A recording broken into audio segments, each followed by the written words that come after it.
Première question, pourquoi avoir choisi le combat contre l'IVG?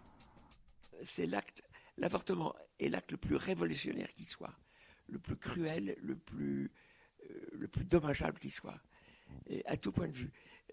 La victime est toute petite, donc sans défense, elle est innocente, il n'y a pas de raison de la supprimer, si ce n'est nos aises, ou peut-être pas toujours les aises, bien sûr.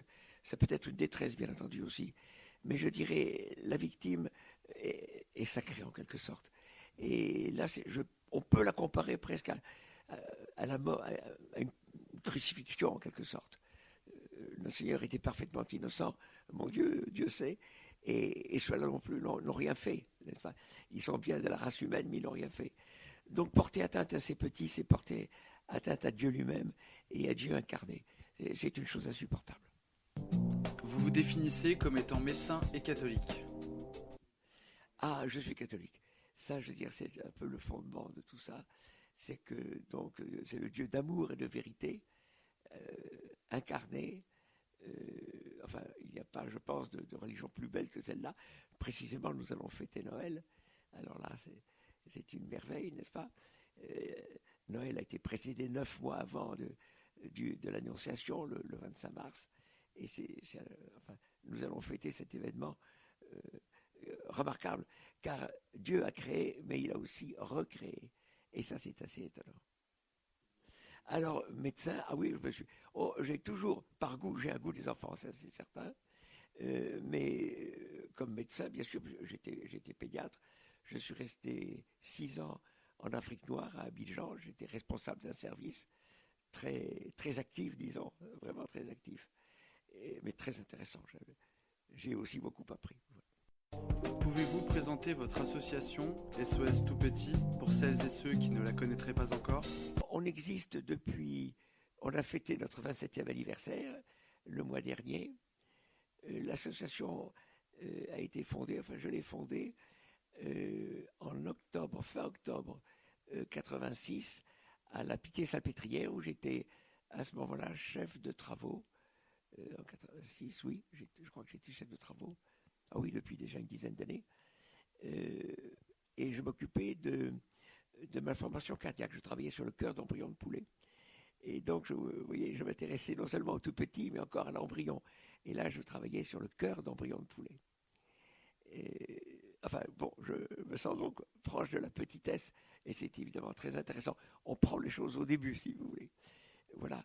Et l'idée, en quelques mots, était celle-ci. Euh, nous étions en 76, fin 76, la loi 80, qu'est-ce que je raconte, 86, la loi était 75, elle avait 11 ans, elle était déjà, on peut dire, déjà passée dans les mœurs en quelque sorte. Donc, c'est abominable. Une loi qui permet de tuer des enfants. Actuellement, aujourd'hui même, statistiquement, vous le savez peut-être, on tue 600 enfants, 225 000, divisé par 365, ce sont les chiffres officiels. Eh bien, déjà, à ce moment-là, il y a donc déjà longtemps, on commençait à s'habituer à ce massacre. Donc, que faire? Et il était, je crois, intéressant de reprendre ce qu'avait fait le MJCF, Mouvement de la jeunesse catholique de France, à 3 reprises, 2 fois à l'Hôtel-Dieu à Paris, ceci en 1978, euh, et aussi à Jeanne de Flandre, euh, à Lille. Ils étaient rentrés, le MJCF enfin, ils étaient rentrés dans un centre d'avortement. Et bon, j'ai trouvé ça étonnant, courageux. Ils ont été évacués par la police. Et j'ai pensé qu'on pouvait faire la même chose. Il fallait intervenir pacifiquement, bien sûr, mais tout à fait pacifiquement et en priant. C'est-à-dire aucun dommage matériel, naturellement, aucune injure. Pourquoi? Non, la prière, comment dire, peut-être un dialogue, ça, nous recherchions le dialogue. Et puis une présence. Je pense qu'une présence dans ces lieux vraiment avait beaucoup d'importance. Avez-vous déjà été condamné par la justice pour vos actions et manifestations?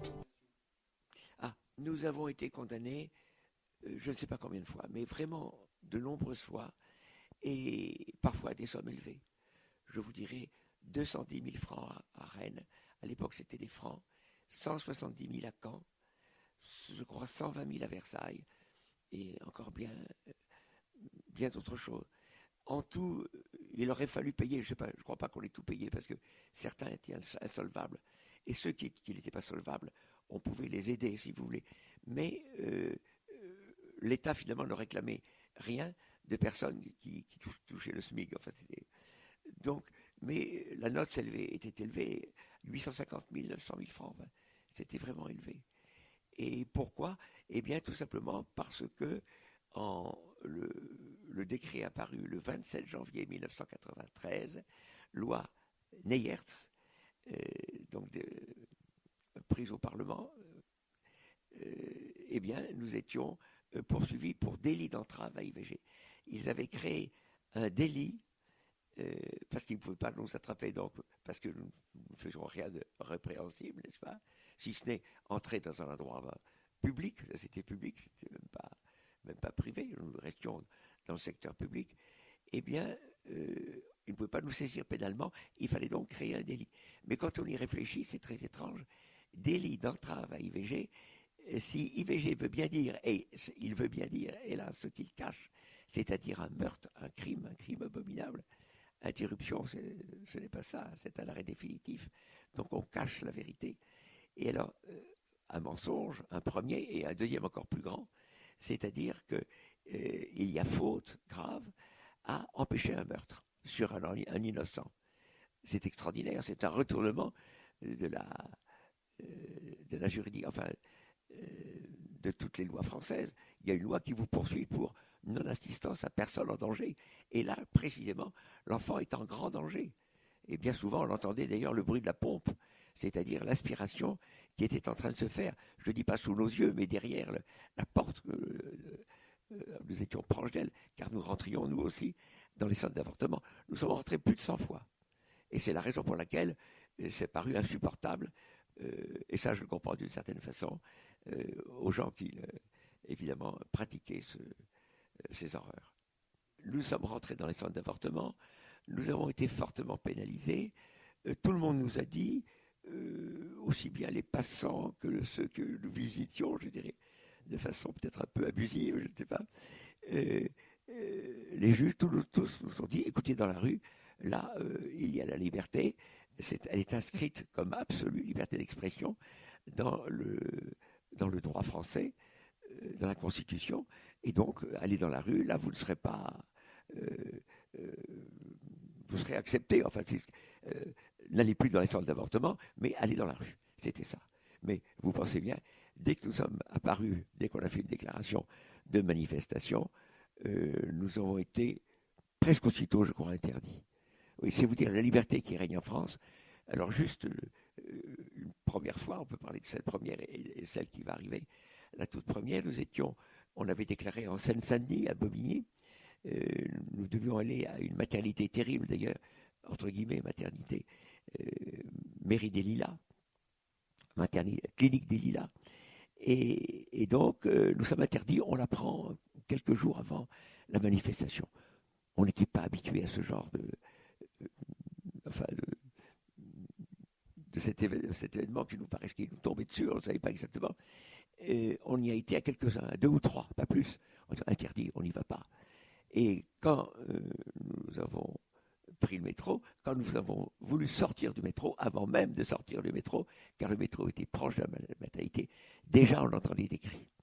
Des cris, vous imaginez les cris qui pouvaient sortir de gauchistes sur la liberté, je ne sais pas, sur l'horreur que nous représentions, n'est-ce pas? Enfin, incroyable. Alors, ils nous ont vus, ils nous ont poursuivis, on est parti en vitesse, parce que ça aurait été un affrontement. Nous ne voulions pas ça. Et puis, mon Dieu, on n'y tenait pas tellement. Et nous sommes partis. Mais on a bien compris que, puisque nous déclarions une manifestation qu'elle était interdite, eh bien, que les autres n'avaient rien déclaré, ils la faisaient, ils n'étaient pas arrêtés. Deux poids, deux mesures, ça a toujours été la formule depuis que nous manifestons, n'est-ce pas?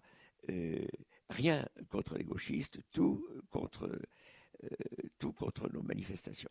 Alors, je n'ai rien à dire contre la police elle-même.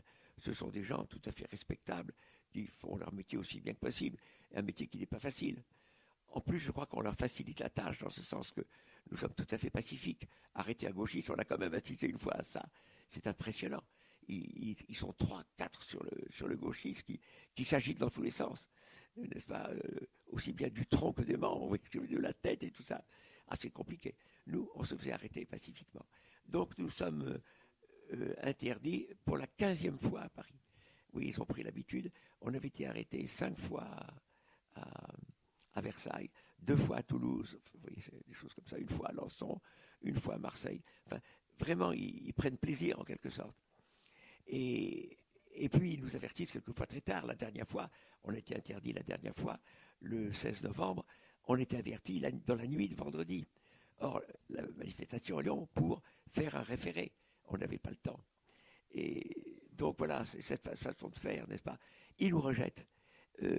On n'a pas le droit de rentrer dans les centres d'avortement, on n'a pas le droit d'aller dans la rue, et alors ils donnent des prétextes, à savoir que nous sommes violents, enfin,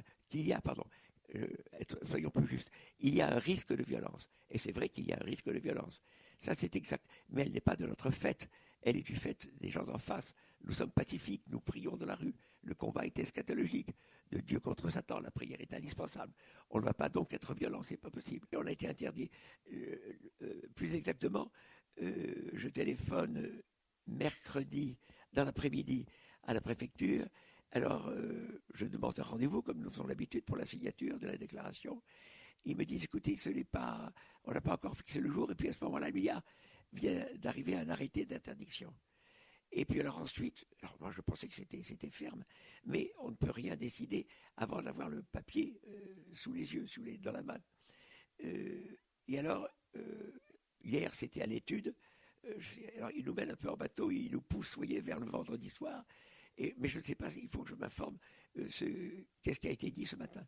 Et alors, pour nous, une manifestation interdite veut dire ceci, c'est une raison de plus pour intervenir. Si on n'avait pas continué nos interventions, malgré les interdictions, on n'existerait plus. On n'existerait plus. Et enfin, il y a eu des épisodes assez curieux, quoi, que je pourrais vous raconter. Mais donc là, demain, nous allons près de Port-Royal, maternité de Port-Royal, au coin de l'avenue de l'Observatoire et du boulevard Montparnasse, pas loin de la maternité de Port-Royal, où se font beaucoup d'avortements, puisque l'hôpital Saint-Vincent-de-Paul a fermé ses portes au mois de septembre dernier, et il faisait là 2500 avortements par an à Saint-Vincent-de-Paul. Alors ça a rejailli, j'imagine, enfin, sur le Port-Royal qui est à côté, vraiment à côté, qui en faisait déjà pas mal. Donc je dirais que c'est un grand centre d'avortement. Alors c'est sensible. Alors je vous signale que dans les motifs pour interdire, il y a la gêne que nous pourrions occasionner dans la circulation, qui pourrait empêcher d'accéder au centre de santé. Vous voyez ça, centre de santé. C'est vrai qu'on peut y accoucher, et c'est bien, et c'est juste. On tout bien tout à l'heure, mais on peut aussi y avorter. Donc un centre de santé où on tue, ça nous a toujours paru incroyable, invraisemblable, criminel, la vérité.